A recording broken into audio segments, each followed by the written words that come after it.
Before you watch this, I would recommend downloading this level and playing it to see how tight the timer is for you. This level's not too hard, but it shows off a lot of optimizations and speedrun levels, so code's right there if you want to play it. If not, just enjoy the video, I guess.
So that was a pretty optimal run on this level.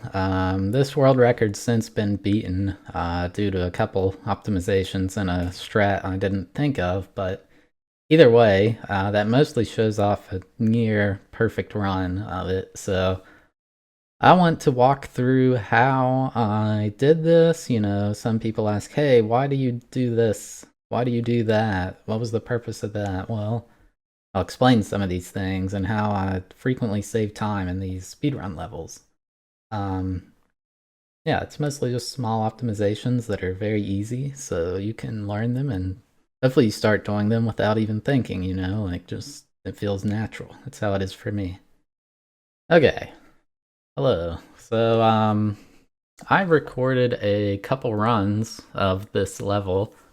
One, I tried to play, you know, like what maybe a bad player would play like, not like they suck, but just they don't know some of the proper optimizations to do speedrun levels quickly. And then I recorded a run that I would consider good, like somebody who's pretty good at the game and knows quite a bit, but not quite, you know, they don't know all the ins and outs of the engine and how it works and what's faster in what scenario, etc. So we'll watch these two runs side by side or diagonal by diagonal, however I set it up. The run above me is the bad run, and the run to my right is the good run. And it'll show how much time is being saved between each screen transition. So I'll go ahead and play it. I'm watching these two right now.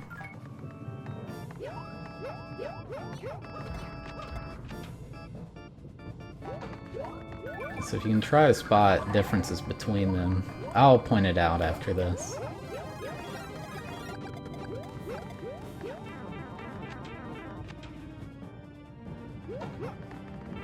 Already 1.4 seconds saved.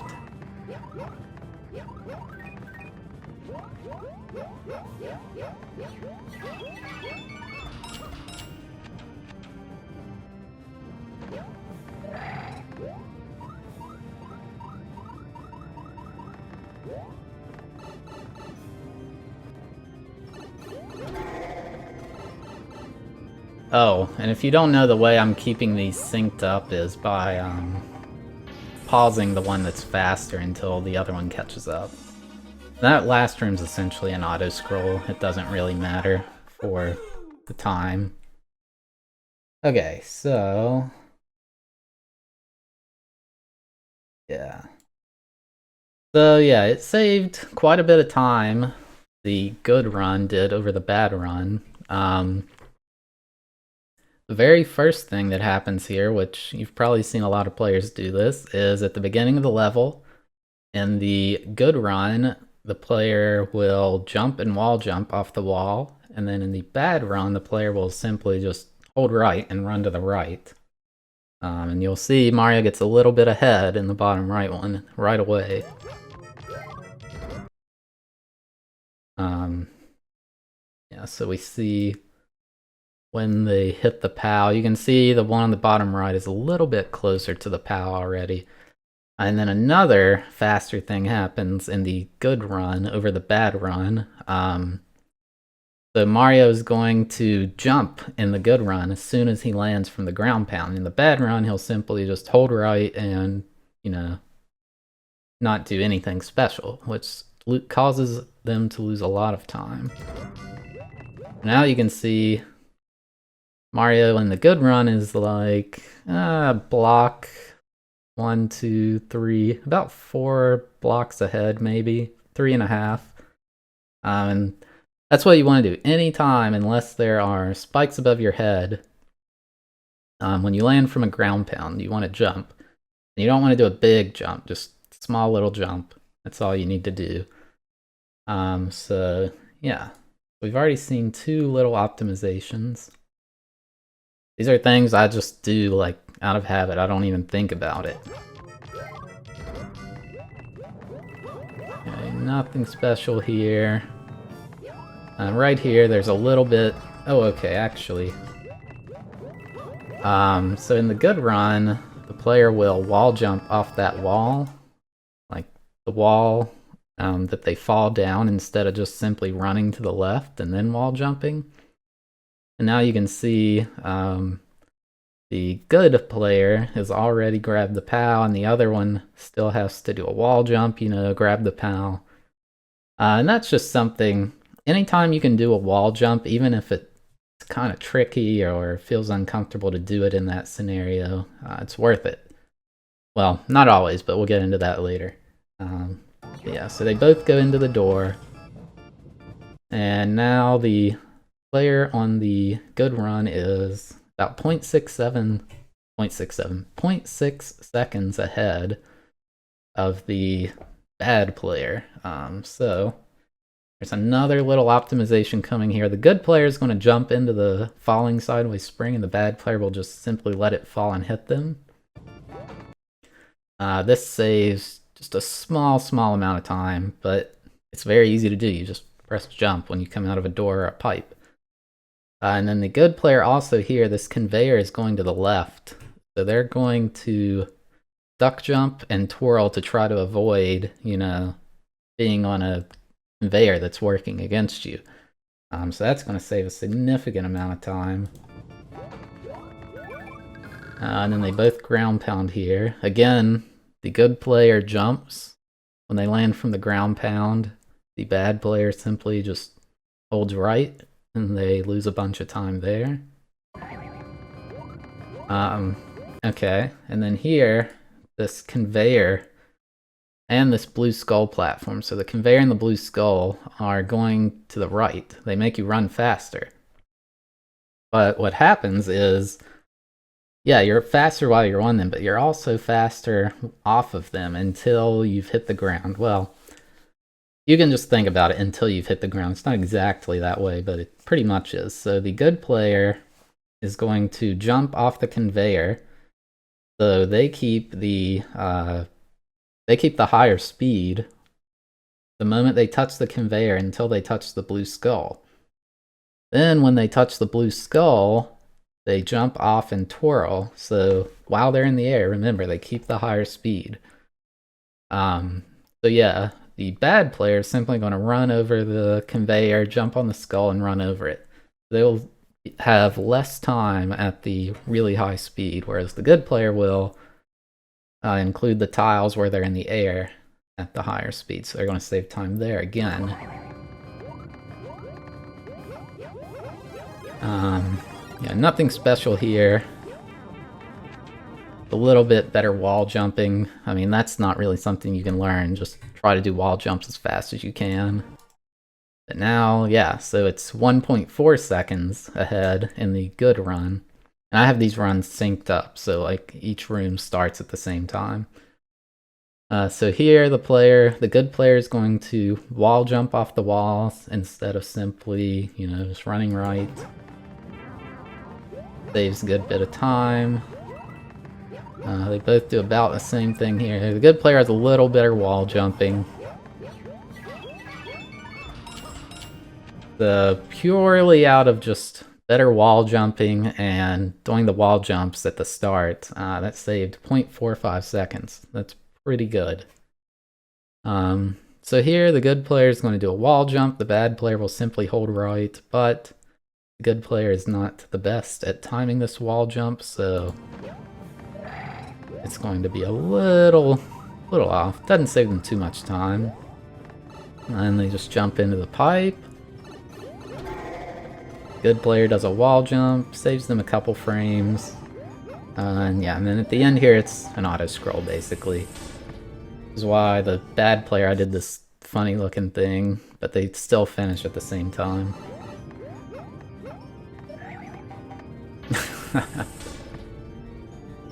But yeah, so just from those small optimizations, like, yeah, some of it was better wall jumping. Some of it was knowing intricacies of the game, but either way, almost 2 seconds saved in the good run. So you can see why it's worth it to, do these things. They're very easy. Like, they may feel hard at first, like the wall jump at the start, and then you can optimize it further, like, jump on the first frame out of a door to, save every possible bit of time that you can. But now I have recorded an optimal run, which is the run you saw at the beginning, and I'll compare it against this good run, and we'll see how much more time can be squeezed out of this level. So I'll have the comparison again, both against the optimal run to the good run and the optimal run to the bad run. Let me find that. There it is. Okay, so right at the start, right at the start, the optimal run is going to do better wall jumps. These are going to be as good as I can do wall jumps. I'm not perfect at them, but they're going to be better. So you'll just see it's a little bit faster each time. So he's already ahead. The one thing the optimal run did here is duck into this sideways spring here. So what that does is, if you watch the good run, I just now realized my mouse is on screen. If you watch the good run, he'll kind of get caught in the sideways spring because he doesn't jump. Whereas in the optimal run, he'll just go straight through it. So, like this.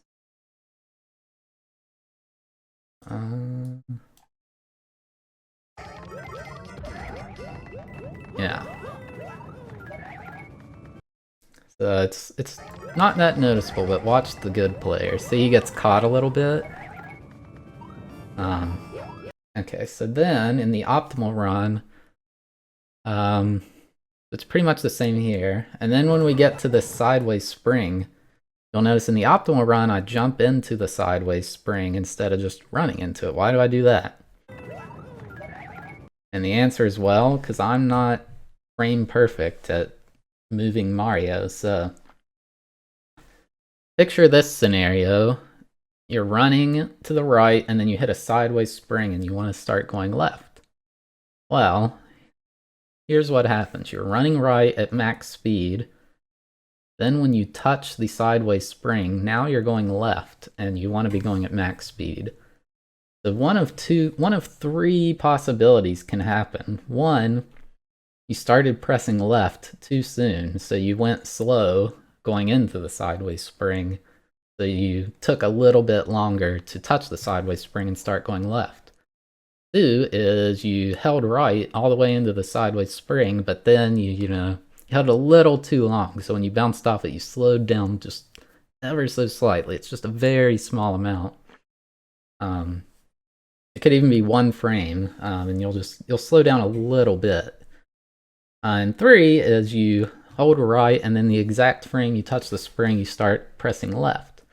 which could happen, but it's unlikely and you can't get consistent. So what I do is I jump and then I let go of the joystick or D-pad entirely. And what that does is while you're in the air, you won't slow down if you're just have neutral held on the D-pad or the joystick. I use the joystick, so I'm going to say joystick. Yeah, if you have neutral, like you're not holding any direction, your speed won't change. So if you jump and let go of the D-pad, joystick, you'll have that max speed the entire time, guaranteed.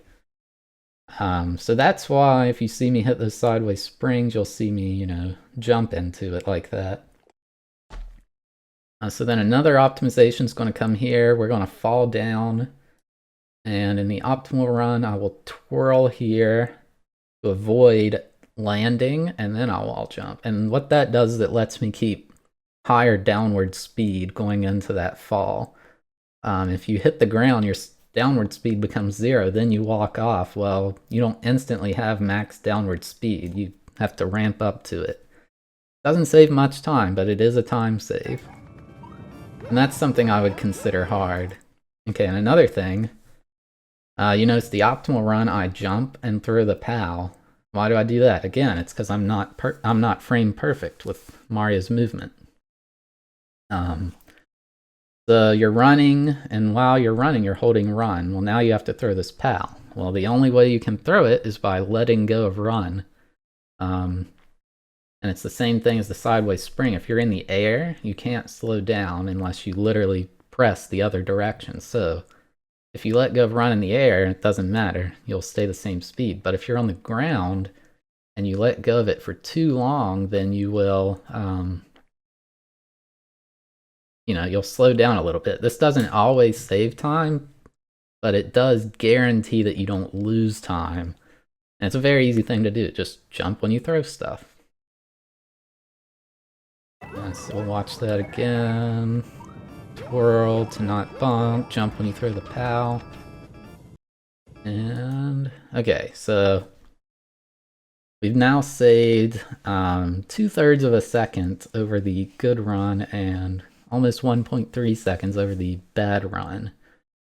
So right here, they're both going to do the same thing until after the ground pound. The good player will know, hey, I landed from a ground pound and I need to jump. But the optimal player says, hey, I don't actually need to land from this ground pound.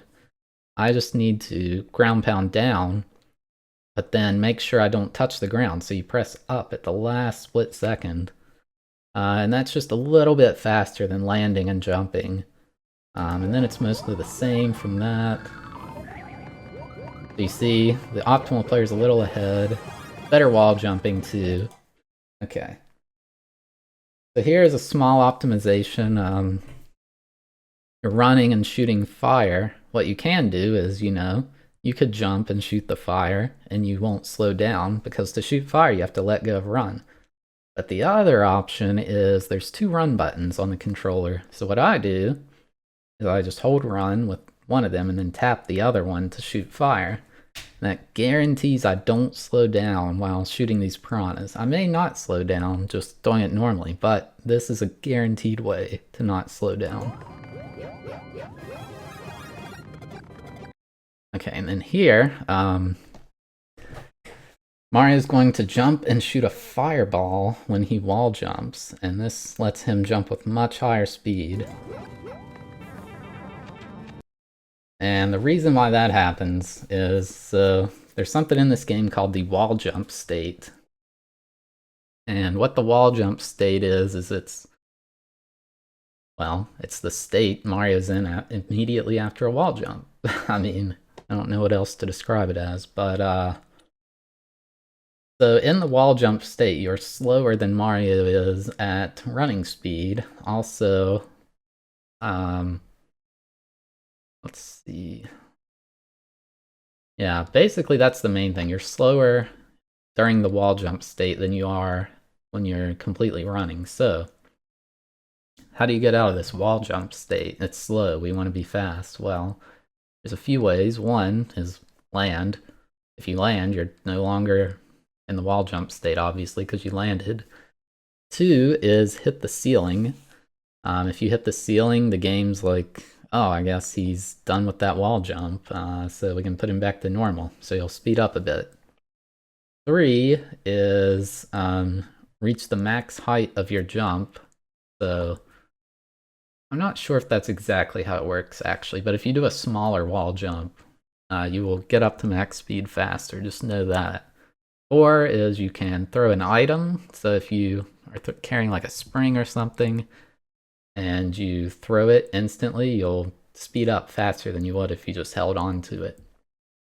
And 5 is shoot a fireball. So you may have seen a player do a one-sided wall climb with the fireball. The reason that works is because it gets you out of that wall jump state immediately, and you can, pull left or pull right towards the wall, whatever. The same thing applies here. We're just going away from the wall. So when we shoot the fireball, it lets us, get the max speed faster. So that's just a thing to think about when you do a wall jump. If you have a fire flower, just shoot a fire flower every time you jump. Shoot a fireball every time you jump, and you will, you'll get a little faster every time. So, yeah.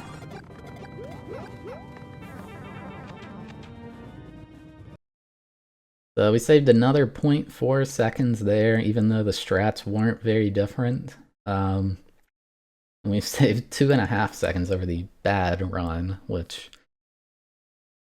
yeah, that's just, you're not beating this level unless you know most of these optimal things. So here, the optimal player will do better wall jumps. Just, you see people and they take a little longer to do wall jumps. I'm not the greatest at them, but that's why I put optimal in quotes, because this has been beaten, so it's obviously not the best. Okay, and here, the optimal player jumps right through that gap. I wouldn't say that's a strat you should do, like, just all the time, because it's actually pretty precise, but if you're in a level like this, or a 10-second level where you're like, man, I need every time save I can get, that's one, is you don't slow down at all if you just jump right through it, but it is very hard.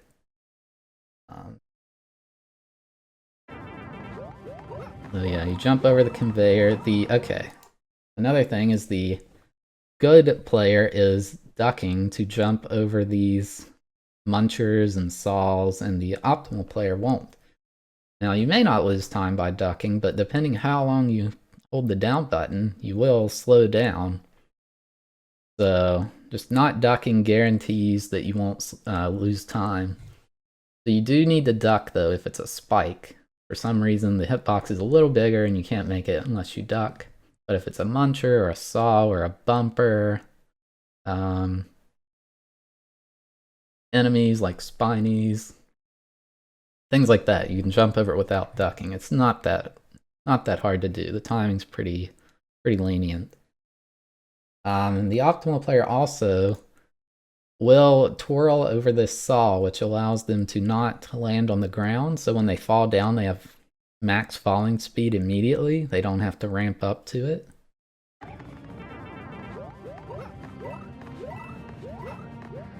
So you'll see the optimal player jump here as well. That just, instead of just walking off and starting at 0 speed, you will jump off. So you'll already be building up that falling speed when you start going down.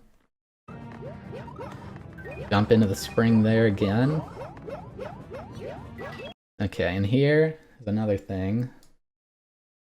2 wall jump mechanics. So when the optimal run jumps to go to the POW, it's going to do a very tiny jump, and this lets it end the wall jump state sooner, so it'll start building up P-speed faster. Then when it grabs the POW, it's going to wall jump with it and throw it immediately, which is another way to end the wall jump state, if you remember, throwing an item.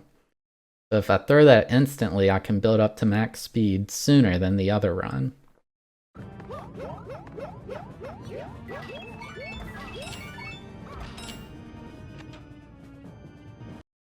So we saved quite a bit of time there. A lot of it was due to like jumping directly through that gap, but even without that, it saved a significant amount. So over 2 seconds saved on the good run and over 4 on the bad run. Here, if you can tell, the optimal run is already wall jumping. The bad run is still clinging to the wall. That's just, better wall jumping.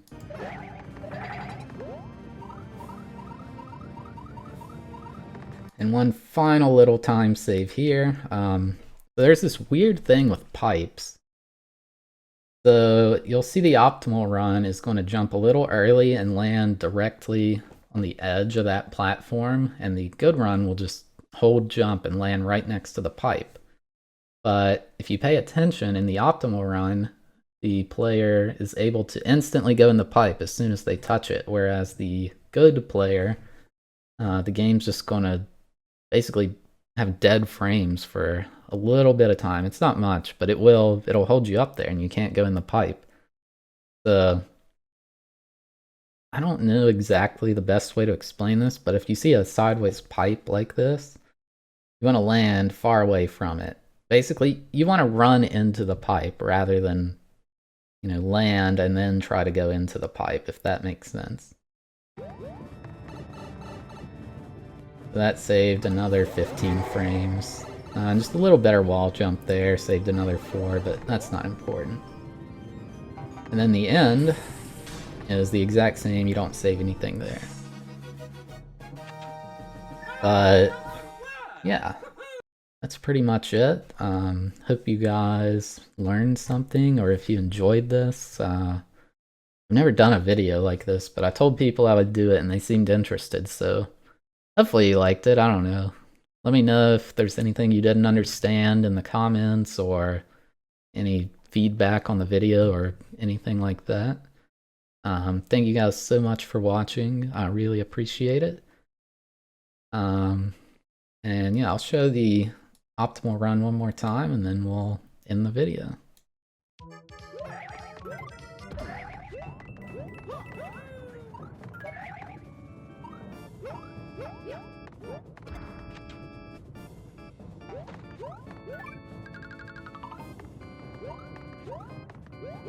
Yeah.